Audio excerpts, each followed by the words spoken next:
Restaurant Industry Outlook. Ben Galt, Hassan Hassan, Brandon Rogers, and Tristan Bush. The restaurant industry employs around 15.4 million people in the United States, and it's projected to reach 17.2 by 2030.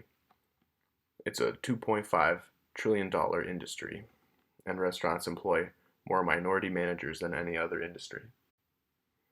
The coronavirus pandemic has devastated the economy.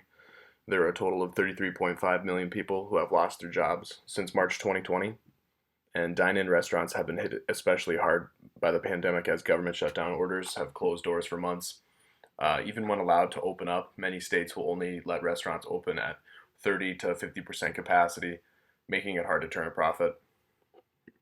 As you can see in the graph on the bottom right, full service restaurant transactions were down significantly from March, April, May, and they're slowly climbing up nowadays, but they were hit very hard. This graph shows restaurant revenue breakdown between dine-in and off-premises, like takeout or delivery, in 37 of the largest cities in the United States since February 17th, 2020.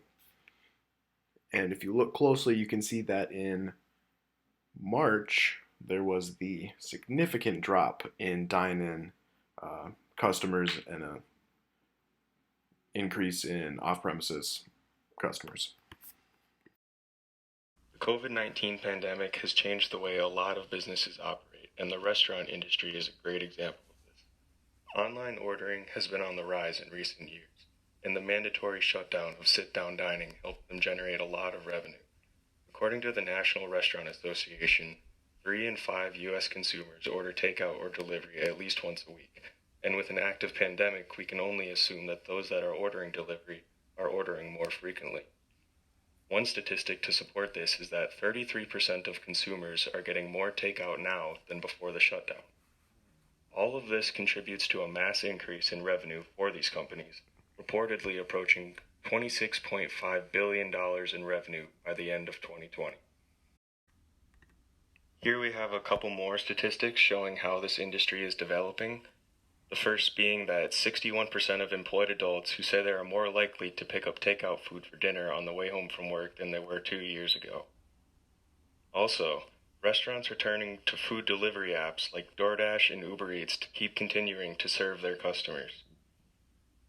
And lastly, 51% of consumers have downloaded at least one new app to purchase food and essentials since the start of the COVID-19 pandemic. A global health crisis isn't the only thing affecting the restaurant industry. As more of the population becomes worried about our oceans, so too do businesses. Here we have a statistic stating that 36% of consumers are urging restaurants to produce less packaging waste, with the main focus being plastic straws. Restaurants have been listening and adapting, and many businesses are turning to paper straws and other biodegradable alternatives to help eliminate unhealthy packaging waste and protect our environment. Next, we have women in the workforce. As the idea of traditional family roles have faded in the past 50 years, more and more women have entered the workforce. In 1970, about 43% of adult women were in the labor force, and by 2000, that number had grown to 61%. So, with an increase in dual-income households comes less time at the house, and this could explain a decrease in home-cooked meals and a rise in dining out. 20% of people surveyed said that they would not return to normal activities until a vaccine is approved. 1 in 5 restaurant owners in cities affected by mandatory restaurant closures are certain that delivery/takeout can sustain business until normal operations resume. And with a growth rate of 52.37% from 2010 to 2020, the restaurant industry has grown exponentially over the past 5 decades. This brings us to our firm analysis, and the firm we chose was Buffalo Wild Wings. Buffalo Wild Wings has a lot of strengths, including their diverse and unique sauces and seasonings, a great atmosphere for watching sports, a strong brand with over 1,000 locations across the United States, and promotions and special game day menus that provide added value for customers. As is with any company, they also have some weaknesses. High caloric foods could turn away health conscious customers in a more health conscious society that we live in. The sports atmosphere could keep away non sports enthusiasts, and the growth can be slowed due to the amount of restaurants that they already have across the United States. Now let's look at how Buffalo Wild Wings has dealt with the industry developments that we talked about earlier. Seemingly, they positioned themselves nicely. For example, in 2019, they revamped their menu. Their boneless wings now come with less breading and 30% more chicken, and their beef patties are fresh, never frozen. This helps bring in more health-conscious customers who are keeping track of what they are eating. Another thing they did with their menu is they added fancier drinks to their bar menu, like a Moscow Mule or an Old Fashioned. Buffalo Wild Wings has also done well with the rise of online ordering. Their online ordering system is very easy to navigate for customers, making it quick and effective for them to be able to order their food and come pick it up within 20 minutes. As you can see, the leverage ratio from the fourth quarter last year increased substantially to the first quarter of this year, and again from the first quarter of this year to the second quarter. This is partly due to shutdowns causing less revenue and more borrowing, which forces the company to take on more debt. This chart shows the year-over-year revenue for Buffalo Wild Wings. When looking at this chart, it compares one quarter to the quarter the year before. For example, quarter 3 for 2020 is up 0.51% from quarter 3 in 2019, which was 8.48%. But their profits dropped by 1.94%. Buffalo Wild Wings has continued to increase their revenue.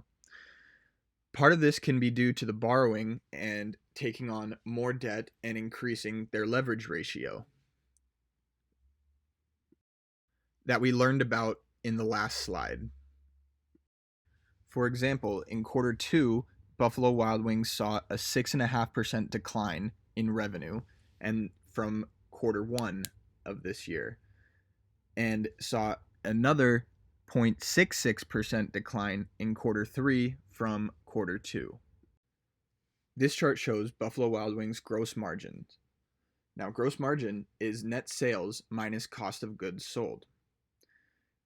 In the 5-year average, you can see that Buffalo Wild Wings gross margin has outpaced the industry by 26% and has outpaced their sector by 13%. Here are some suggestions and advice we'd give to Buffalo Wild Wings management. Our first suggestion would be to lower the leverage ratio. Having too much debt makes it hard to pay back those debts when something as unforeseen as this pandemic happens. Less than expected business makes it hard to repay those debts, and you will be able to keep more. And if you have less debt, the company will be able to keep more of the revenue that they generate. Another suggestion is more promotions.